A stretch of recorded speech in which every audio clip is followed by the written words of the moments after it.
أمير المؤمنين يخبل.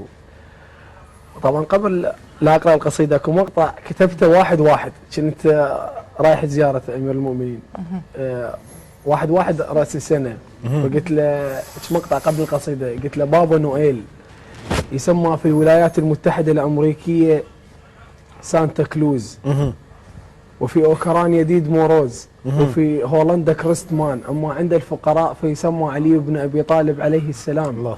أمنياته هواي بس محتار شطلب بالضريح، وأمنيات الناس كومو وكلها تطلب حتى سيدنا المسيح. الله. البارحة يمك يسوع ويمك البار الأمين، البارحة قلبك بقع للنازحين، البارحة جنك حمامة، البارحة بابا نويل على اليتامى. والقصيدة يوم خيبر برز مرحب ظل يصيح صير عادل يا علي بلسانه، انت كلك جاي بيدك ذي الفقار واحنا بس الجيش وحده ويانا. الله. عواطفي تجرني الى حيث لا اعلم، ولذلك فان الاعتناء بشسع نعلك خير من عباده 1000 عام. لو قشة قمح من ظهر نملة تطيح تسمع صوتك اسم الله، هنيال عليك الله. لو بسكون ابوس شفاف رجلك وتيتم بحضنك طيف، وين الله وين الله، واشوفك طيف واتوضى بندى الورده، واجيلك واسجد قبالك واطش روحي وانا وروح نترادم.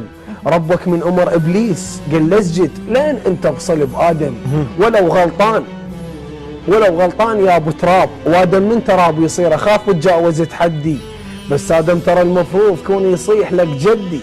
يا ابو تراب طولك شجره للحطاب، ظلك ماي للعطشان، وجهك خبزه للجوعان، ذكرك عافيه خرسان. كل همك يتيم تصير عند قصور من يكبر، وانت البيت مالك مشتري بالدين من عصفور متضايق يريد اكبر.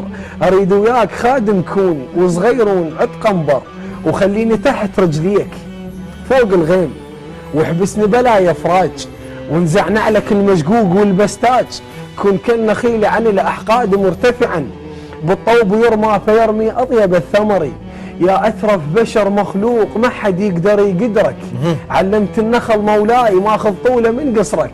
يراموك بحجر بس انت تطع ثوق، وتتواضع وتنزل فوق لو موجود، والعباس شا سميتك شروقي يا بن ديوان. لو لحم البشر ينوكل شا وصيت دفنون ببطن جوعان، يا بحلقه الخبز كحله سفرتك بالعشا مولاي ما تترس بطن نمله. رغيف وماي وانت تقول عم ايش دعوه هذا هواي. الله صح السلام.